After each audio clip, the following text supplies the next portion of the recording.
자, 우리 여러분들과 인사하겠습니다. 오늘 정말 잘 오셨습니다. 자, 은혜 받기 원합니다.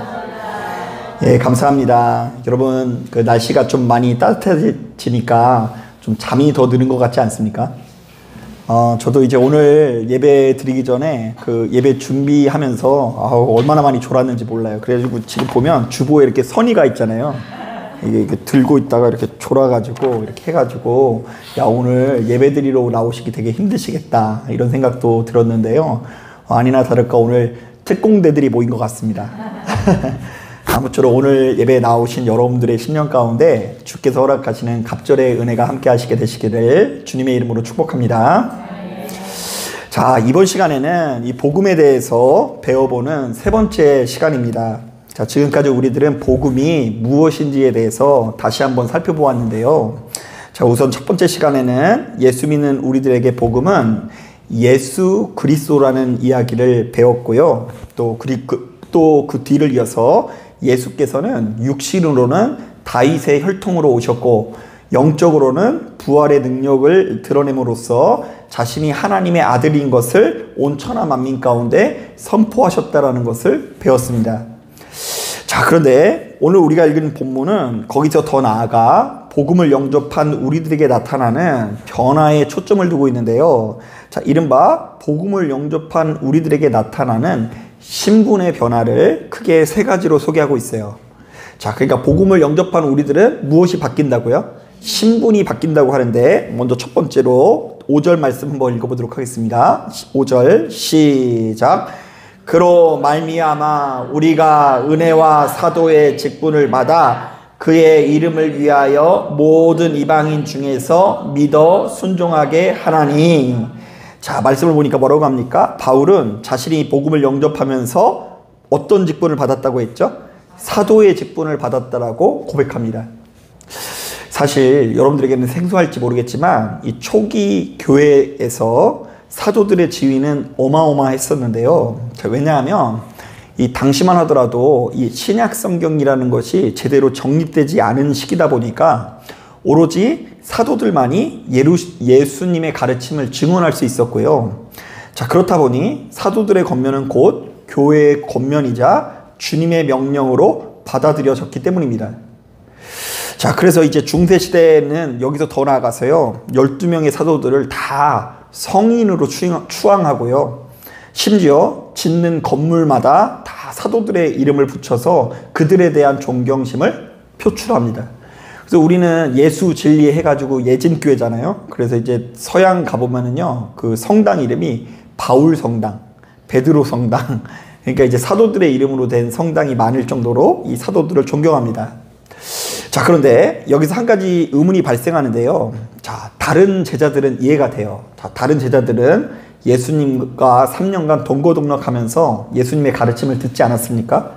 자, 그런데 여러분, 바울은 예수님과 동거동락을 한 적이 있어요, 없어요? 없어요. 그런데 이 바울은 예수님의 제자가 아닌데 어떻게 사도라가 될 수 있을까? 더욱이 바울은 얼마 전까지 예수님과 동거동락을 하기는커녕 오히려 예수 믿는 자들을 잡아다가 죽이는 자였는데 어느 날 갑자기 성령의 불을 받고 찾아와서 자기가 이방인들을 위해서 준비된 사도라고 주장을 하니까 당시 사람들이 이것에 공감하기가 어려웠을 것 같다는 생각이 듭니다. 그래서 성경을 묵상하다 보면 실제로 당시 교회 가운데에 바울이 가진 이 사도로서의 권한을 이렇게 공격하는 그런 움직임이 많았던 것 같은데요. 자, 일부 성도들은 바울이 어떻게 사도가 될 수 있냐고 문제를 제기했고요. 또한 바울은 그러한 의문들에 맞서서 자신들이 사도인 이유를 적극 해명하는 것을 볼 수 있습니다.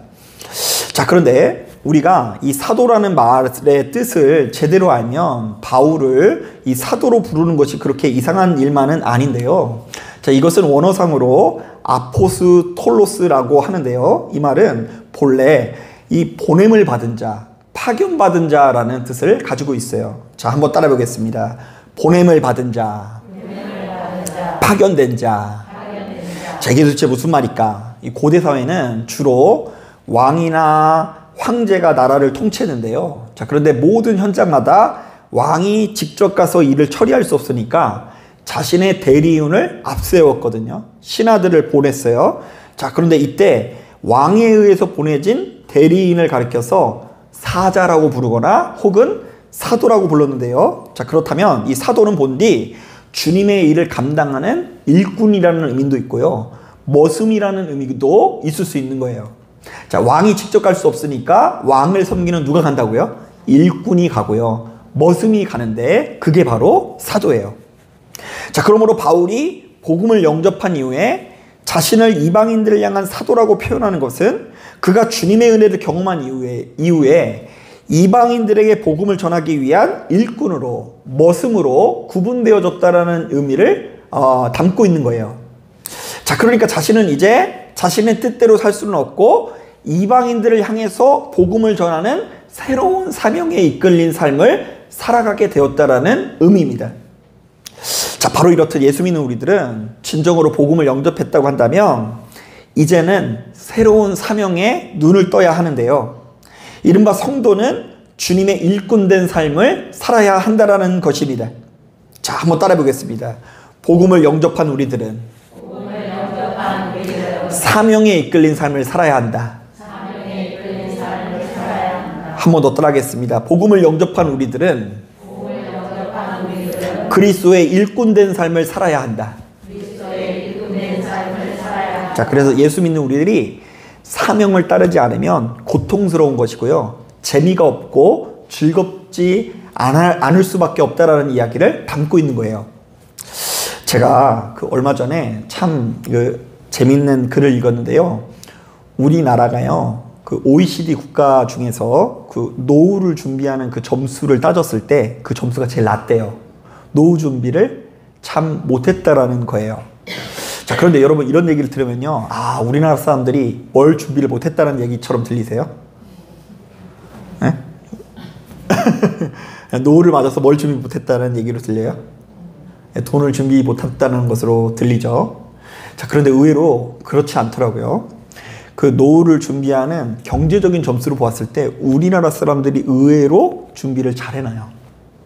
왜냐하면 이 서양 사람들은 노년에 이를 때까지 자기 집을 갖지 못하는 경우도 태반이거든요. 그런데 우리나라 사람들은 집도 어느 정도 다 가지고 있고요.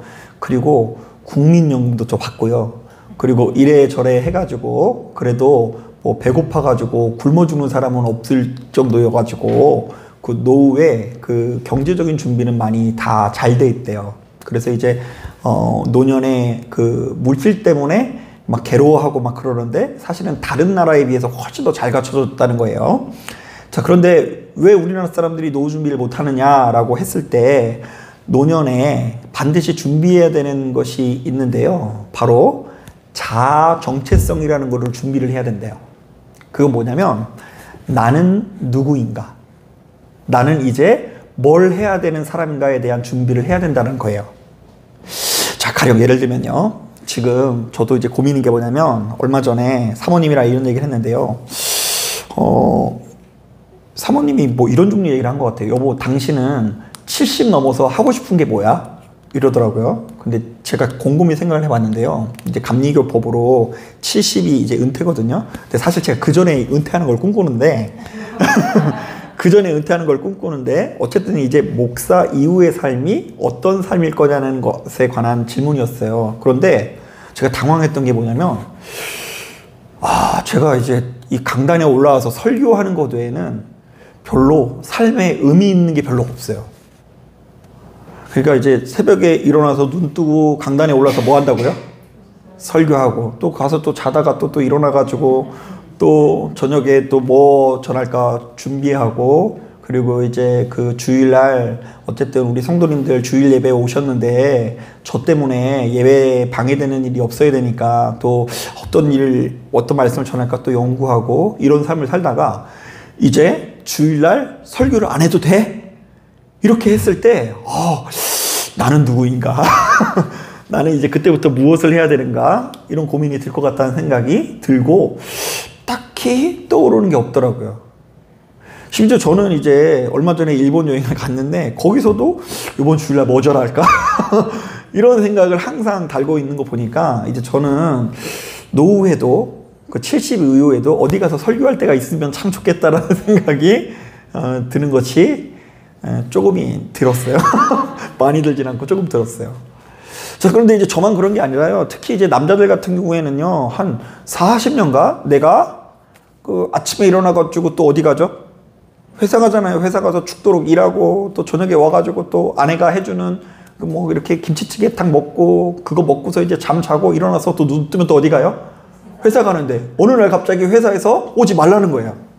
그러면 이제 일할 때는 그냥 내가 놀기만 해봐라. 그냥 이제 작정하고 행복한 인생을 살겠다고 했는데 막상 70 이후에, 은퇴 이후에 내가 무엇을 해야 되는지 몰라서 이 굉장히 무료한 삶을 살더라는 것입니다. 자, 그러면서 이야기하길, 이제 제가 얼마 전에 읽은 책은 뭐라고 얘기하고 있냐면요. 지금 우리가 누리고 있는 삶의 수준은 1900년 초창기에 귀족들이 누리는 삶이래요. 그때 이 노동자의 평균 근로시간이 16시간.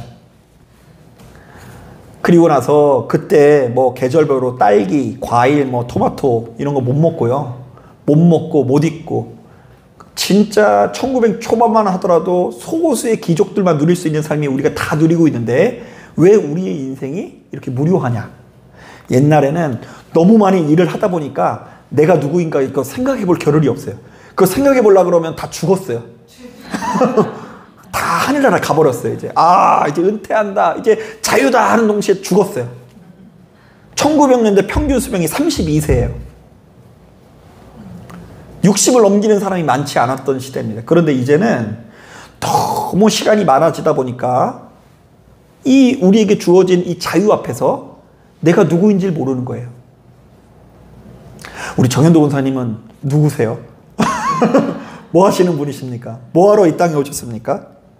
가만히 보면 사람은 돈이 없는 것도 참 서글픈 일이지만 내가 무엇을 해야 하는지, 내가 무엇을 할 때 기쁨을 누릴 수 있고 내가 무엇을 해야지 가치 있고 내 스스로 나를 보았을 때 납득이 가능한지가 굉장히 중요한 문제라는 생각이 들어요.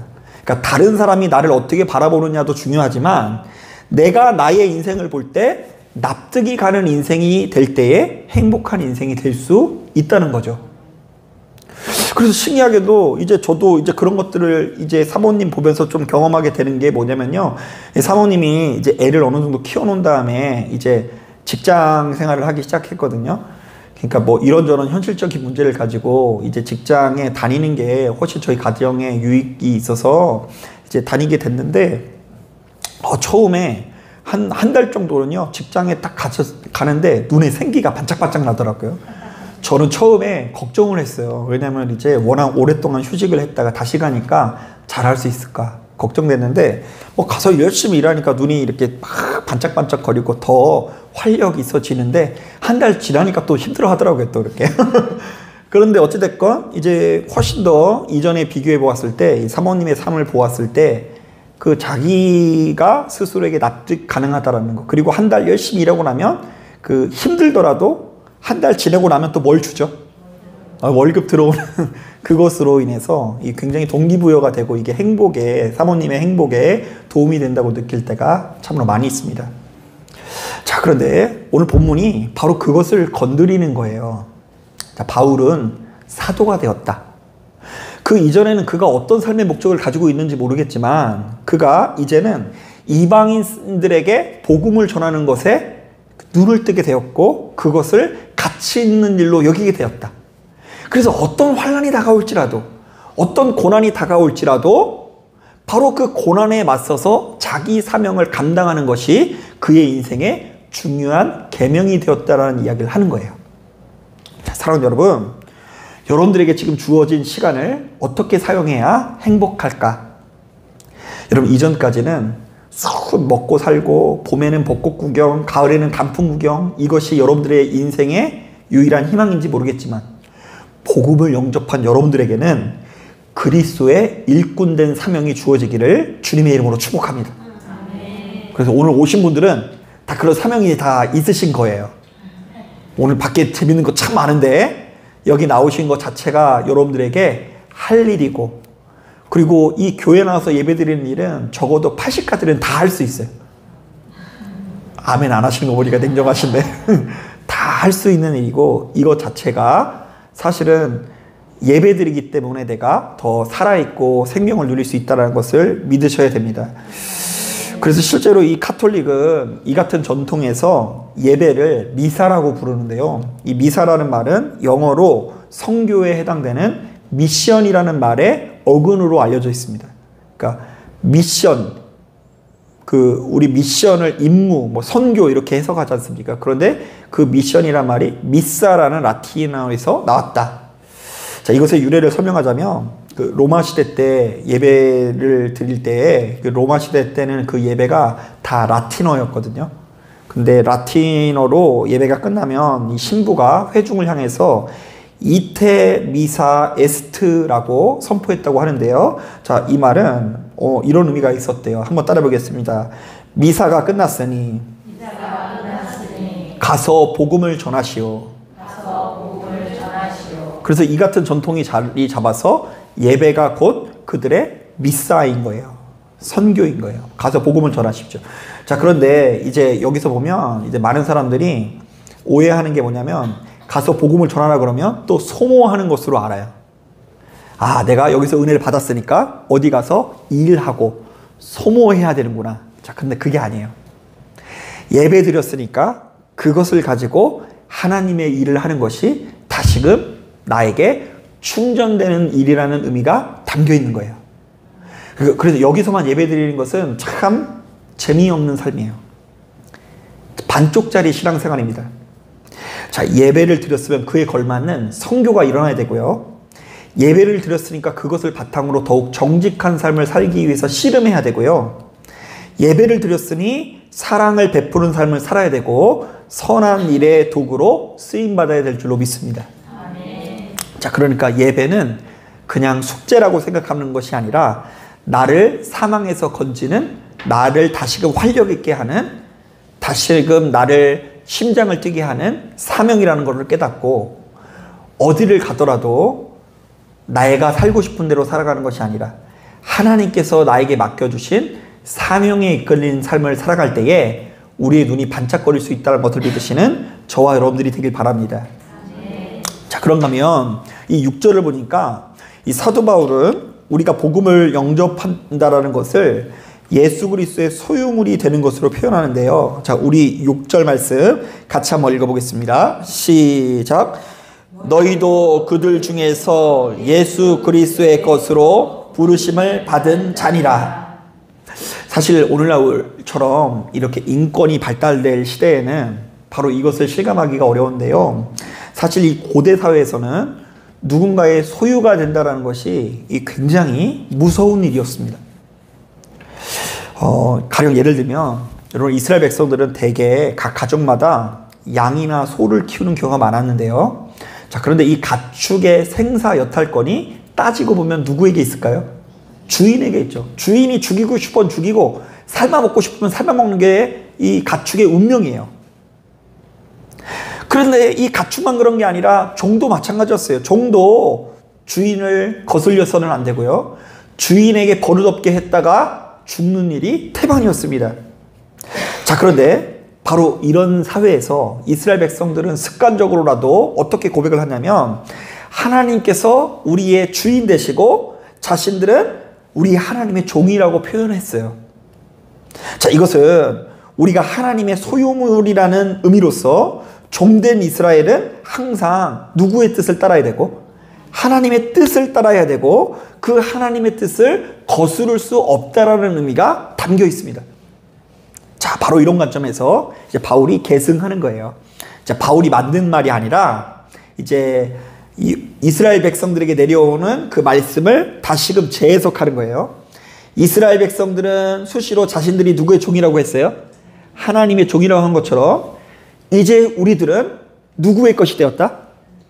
네, 하나님의 것이기 이전에 십자가에 못 박힌 누구의 것이 되었다? 예수의 것이 되었다. 자, 그러면서 바로 이런 차원에서 갈라디아서 2장 20절을 보니까 이렇게 권면합니다. 내가 그리스도와 함께 십자가에 못 박혔나니 그런즉 이제는 내가 사는 것이 아니요 내 안에서 예수 그리스도께서 사시는 것이라. 그런데 이 그리스도라는 말이 메시아, 기름 부은 자라는 의미도 있지만 주인님이라는 의미도 있어요. 이제 내가 육체 가운데 사는 것은 나를 사랑하사 나를 위하여 자기 아들을 버리신 하나님의 아들을 믿는 믿음 안에서 사는 것이라. 쉽게 말하면 나의 생살 여타권이 누구에게 달려있다? 하나님께 달려있다. 주님께 달려있다라는 의미예요. 자, 그러니까 진정으로 우리가 복음을 영접했다고 한다면 내 안에서 나를 이끄는 또 하나의 메시지가 나타나야 돼요. 나는 자꾸 이렇게 하고 싶은데 저렇게 가라고 명령하고, 나는 이렇게 살고 싶은데 그것은 아니다라고 말하는 이 주님의 음성이 동반되어야 할 줄로 믿습니다. 그리고 우리 스스로에게 늘상 이런 메시지를 물어볼 수 있어야 돼요. 자, 한번 따라해 보겠습니다. 나는 예수 그리스도의 종된 삶을 사는가, 주인된 삶을 사는가? 자, 여러분들은 주님의 종된 삶을 사는 것 같아요? 아니면 주인된 삶을 사는 것 같아요? 참 부담스러운 거만 물어보죠, 목사님이. 자, 여러분, 종된 삶을 살아야 되고요. 그리고 내가 만약 그리스도의 종이라면 나는 진정 주님의 뜻을 얼마나 헤아리면서 순종하고 있는가를 돌아봐야 합니다. 여러분, 우리의 모든 언행심사가 주님의 뜻에 합한 자가 되기 위해서 노력하십시오. 늘상 자기 소견에 오른 대로 행하면 안 됩니다.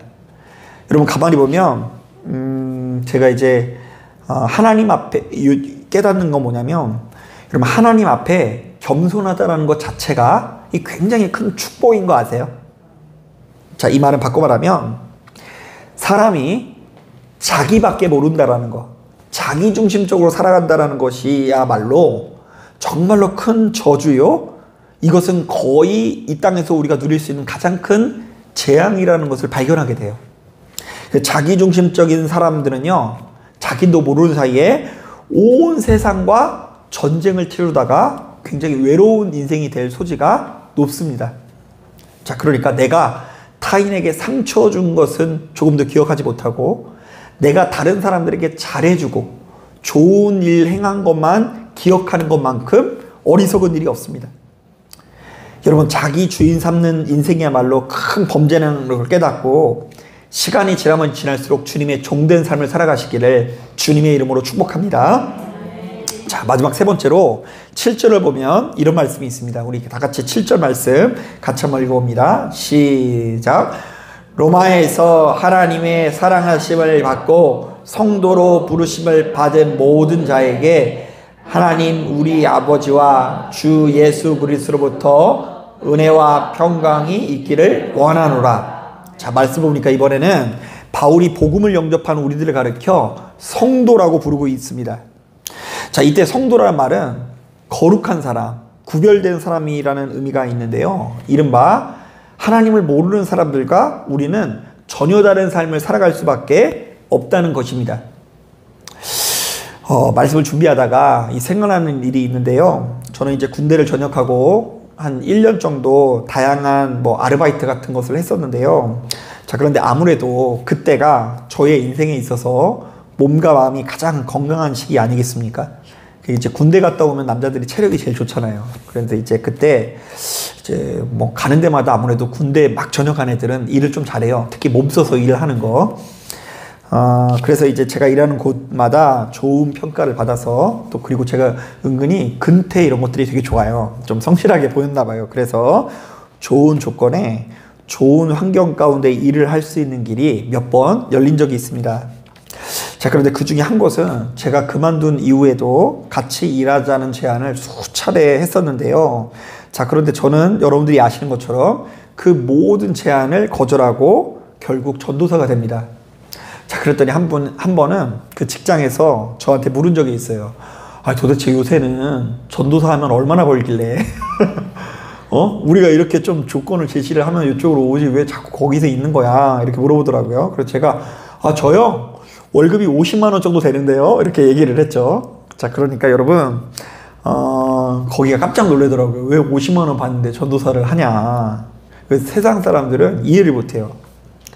자, 여러분, 근데 제가 도대체 뭐 때문에 50만 원을 받으면서 전도사가 되었을까요? 여러분들이 생각할 때는 대학교 나오고 대학원까지 이렇게 나온 사람이 50만 원에서 80만 원 받고서 이제 직장 생활을 하면은요, 우리 아들 굉장히 성공했다라고 말할 것 같아요? 아니면 좀 불쌍하게 여길 것 같아요?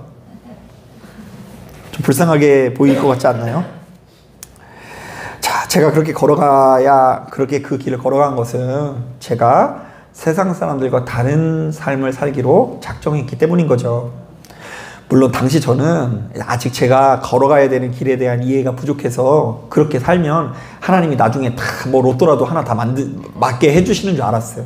보상을 할 것에 대한 기대를 가지고 했지만, 그래도 그때 좀 돌이켜보면 그래도 막연하게나마 순수하게나마 교회와 가서 그냥 앉아 있으면 그냥 그렇게 좋고요. 그리고 이렇게 정장 입고 돌아다니고 있는데 누군가 와서 전도사님 이러면 왠지 막 뭐 그게 별것도 아닌데 굉장히 기분이 좋고 행복하게 느껴졌던 기억이 납니다. 여러분, 제가 늘상 이야기하는 말이지만 세상 사람들이 말하는 성공은 아주 단순합니다. 소위 말해서 출세하는 것, 돈 많이 버는 것이 성공이에요. 그게 전부입니다, 이 땅에서. 그래서 만약 우리가 남들보다 좋은 집에 살고 좋은 집을 입고 좋은 옷을 입고 좋은 차를 타고 다닌다면 세상 대단한 사람의 모습이라고 생각을 합니다. 자, 그러나 복음을 영접한 우리들이 추구해야 되는 길은 세상의 그것과 달라야 합니다. 우리는 이른바 성도의 삶을 살아야 되는데요, 성도는 세상 영광이 아니라 하나님께로부터 나오는 영광을 그 무엇보다 크게 여겨야 한다는 것입니다. 그러니까 우리 자녀들이 좋은 대학 나오고 좋은 직장에 가고 돈 많이 버는 것도 기쁜 일이지만, 우리 자녀가 그리스도 예수 안에서 생명을 누리고 그 예수님의 뜻대로 정직하기 위해서 살기 위해서 노력하고, 그리고 무엇보다 하나님 아버지께서 나를 어여삐 바라보는 것처럼 우리도 역시 자녀를 어여삐 여기면서 대가 없고 조건 없는 사랑을 나눌 수 있어야 한다는 것입니다. 그래서 저도 이제 어렸을 때부터 애들한테 항상 하는 말이, 얘들아 건강하게만 자라라, 이렇게 얘기를 했더니 진짜 정말 건강하게만 자라는 것 같아가지고 너무 우리 딸 같은 경우는 너무 건강해가지고 지금 걱정인데, 그럼에도 불구하고 저의 욕심을 꾹 누르고 계속해서 이야기를 합니다. 딸아, 존귀한 딸이라, 존귀한 딸아, 너는 세상에서 제일 이쁘다. 특히 애가 이렇게 자고 일어나면 얼굴이 이렇게 좀 왜 이렇게 붓는지 때로는 걱정이 되기도 하지만, 그 부은 얼굴 보면서 나의 사랑, 나의 어여쁘자야 이렇게 얘기하면서 하나님의 마음을 품으려고 노력할 때가 참 많이 있습니다. 여러분, 실제로 시편 149편을 보니까 그 시편 기자가 성도의 삶을 이렇게 소개하는 장면이 있어요. 한번 제가 읽어볼게요. 성도들은 영광 중에 즐거워하며 그들의 침상에서 기쁨으로 노래할지어다. 저는 이게 이해되는데 좀 오래 걸린 것 같아요. 한번 따라 해보겠습니다. 성도들은 그들의 침상에서 기쁨으로 노래할지어다. 자기 전에 누구 찾는다는 거예요? 하나님을 찾는데요. 성도는 세상 사람들과 달리 그들의 침상에서 잠자기 전에, 불 꺼진 그 깜깜한 어두운 밤에 침상에서 하나님을 노래하는 인생이 된다. 자, 그리고 그 밑에 보면 이런 말씀이 있어요. 그들의 입에는 하나님에 대한 찬양이 있고 그들의 손에는 두날 가진 칼이 있도다. 그래서 여러분, 이제 봄이 오면 한번 테스트 해보세요. 이제 곧 있으면 제가 예언을 하자면 벚꽃이 필 줄로 믿습니다. 근데 벚꽃이 피면 여러분 입에서 뭐가 나오는지 한번 보세요. 그때 임영웅 노래가 나온다. 임영웅 노래가 나오는지, 아니면 주님께서 지으신 이 세상이 너무 아름답다라고 고백하는 찬양이 나오는지. 가만히 보면 사람은 자기가 아름다운 것을 봤을 때에도 자기의 주인이 누구인지를 알 수 있고요, 칠흑같이 어두운 절망의 순간에도 내가 지금 누구를 주인 삼고 있는지를 명확히 알 수 있는데요, 성도들에게는 그 무엇보다 우리 하나님을 찬양하는 자세가 가슴에 새겨져서 그것을 가지고 기쁨을 누려야 될 줄로 믿습니다. 뿐만 아닙니다. 에베소서 4장에도 이런 말씀이 있어요. 이는 우리가 이제부터 어린아이가 되지 아니하여 사람의 속임수와 간사한 유혹에 빠져 온갖 교훈의 풍조에 밀려 요동하지 않게 하려 함이라. 오직 사랑 안에서 참된 것을 하여 범사에 그에게까지 자랄지어다. 자, 성도들은 사람의 속임수와 세상의 유혹, 풍조들을 거절하고 범사에 누구에게까지 자라야 된다고요? 주님에게까지 자라기 위해서 노력하는 것이 우리 인생의 가장 중요한 가치라는 이야기예요. 자, 사랑하는 여러분, 성도의 삶은 세상 사람들과 구별되어야 합니다. 우리가 복음을 영접했다고 하면서 아직도 세상 사람들과 똑같은 것들을 추구하고 똑같은 것을 꿈꾸고 열망한다면 그것은 거짓 복음이거나 아직 진짜로 복음을 영접하지 못한 것일 수 있습니다. 자, 다시 한번 말씀드리지만 우리에게 이 복음은 기쁜 소식인데 예수 믿는 우리들에게 가장 변하지 않는 기쁨은 누구시라고요? 하나님이시고 우리 예수인 줄로 믿습니다. 예수가 나에게 정말로 가장 변함없는 기쁨이에요. 자, 여러분, 말씀을 정리합니다. 자, 오늘 우리가 읽은 본문을 보면 사도 바울은 복음을 영접하는 우리들을 가리켜 크게 세 가지로 표현하고 있습니다. 자, 첫째, 자, 바울은 복음을 영접하면서 사도의 직분을 받았다고 하는데요. 자, 이것은 우리가 주님의 일꾼이 되었다라는 뜻으로서 이제 그리스도 예수의 이름으로 새로운 사명을 얻게 되었다라는 의미입니다. 자, 내가 사도가 되었다. 새로운 사명을 얻게 되었다. 이방인들에게 복음을 전할 것이다. 자, 두 번째, 바울은 우리가 복음을 영접하면서 주님의 소유물이 되었다고 하는데요. 자, 이제 우리가 주님의 종된 삶을 살게 되었다는 뜻으로서 이제는 하나님께 순종하는 삶을 살기 위해서 노력해야 된다. 내 뜻대로 살아서는 안 된다, 이런 의미예요. 자, 마지막 세 번째로 우리가 복음을 영접하면서 우리가 성도로 부름을 받았다고 표현하는데 이것은 우리가 세상 사람들과 구별된 삶을 살게 되었다는 것으로 세상 사람들과 전혀 다른 가치관을 가지게 되었다는 의미입니다. 자, 그런데 개인적으로 이 세 가지 중에 저는 세 번째가 가장 어려운 것 같아요. 왜냐하면 우리는 교회만 다니는 게 아니라 교회 나와서 예배드리는 시간 이상으로 어디에서 살아가고 있어요? 세상에서 살아가고 있고요. 심지어 이 교회도 어디 안에 있죠? 세상에 있어요. 그렇다 보니까 가만히 보면 우리 예수 믿는 우리들만이 가지고 있는 그 영광을 온전히 추구하면서 살아가기가 참 어렵고요. 자꾸 뭔가 섞일 때가 많아요. 불순물이 많아요. 저도 똑같습니다. 육신의 옷을 입고 있는 우리들은 자꾸 세상의 영광과 하나님의 영광이 동일해지거나 그것을 이렇게 역전시켜서 세상의 영광을 더 크게 여길 때가 많은데요. 우리가 바로 그것을 구분하는 인생을 되어야 할 줄로 믿습니다. 아무쪼록 그리스도 예수의 이름으로 이전에 나는 죽고 내 안에 거하시는 예수 안에서 새로운 삶을 사실 수 있는 저와 여러분들이 되기를 주님의 이름으로 축복합니다. 자, 기도하겠습니다.